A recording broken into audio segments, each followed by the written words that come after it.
So here we have the Hyundai Tucson automatic on a 68 plate. I'm going to start off by showing you around the outside of the car, and then we'll hop in and run through some controls on the inside. But from the outside you can see it's a 5-door car with alloy wheels and tinted windows around the rear. Let's start off inside the boot and then work our way around the rest of the car from there. So as we approach the boot, you'll see we have reversing sensors, plenty of boot space as well, along with that 60/40 split folding rear seat, and then underneath this tray section a full-size alloy spare wheel. Okay, so we're just going to work our way back round to the front of the car, and then we'll hop in and run through some controls on the inside. Now that we've done a full circle of it though, you can see it's in fantastic condition the whole way round. Just briefly before we climb in, I think it's well worth seeing the interior from this exterior point of view. There's plenty to run through on the dashboard, so let's hop in and we'll do that right now. Okay, so now that we're inside the car, we're going to start the dials. On the left hand side we have the rev counter, and on the right hand side the speedometer and fuel gauge. In the middle you can see the total miles for this car, which are 9,887. Directly above that we have various different bits of fuel economy information, a digital readout for the speedometer as well. So you can leave it on that, but you have got other menus available which are highlighted along the top just here. So things like satellite navigation, vehicle systems, your audio, and then settings and user settings, and then back round to the beginning again.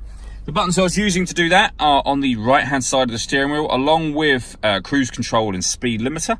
On the left hand side we've got stereo controls, the ability to answer and end phone calls, and we've got voice activation for the phone as well. So you can hit that button, ask it to dial any one of your contacts list, and it will do that for you without you having to take your phone from your bag or pocket. That is of course once you paired it up, and that is done over on the central touchscreen just here. If you hit all menus, you can then see that you've got phone up in that top left hand corner.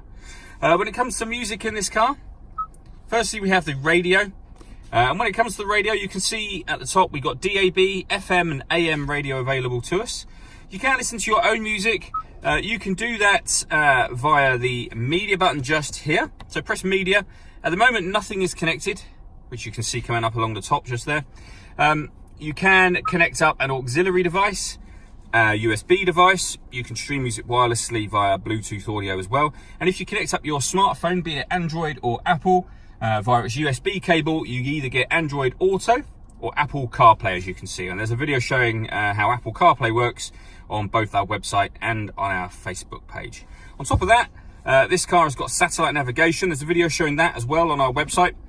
And we have a full color reverse camera with guidelines showing you what direction the car is headed in relation to the image that you see on the screen. Working our way down, we've got the dual zone climate control, so you can adjust the passenger and driver temperatures, the fan speed up and down. From here you can determine where you'd like the air to be distributed, and then when you're happy with all of those settings, that button will turn the air conditioning on.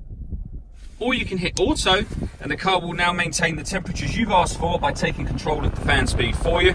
You can hear it doing that now. You can override that by readjusting the fans to whatever level you want them on. We've also got a heated driver and passenger seat, both with 3 different heat settings each. And then underneath that, 2 12-volt charging sockets, as well as the auxiliary and USB inputs. We then have the gear lever for the fully automatic gearbox. And to the right hand side of that, these buttons here. So this one turns on or off the parking sensors. This turns on the downhill brake control. So if you know you're about to take the car off road, hit that button to turn it on or off again, and you'll know it's on. You'll get the little green symbol come up on the dashboard. So off, on, back off again.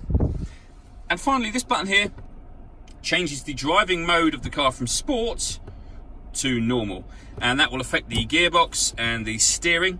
And you'll know that that's on, because when I press the button, it will come up with sport in the middle of that rev counter section.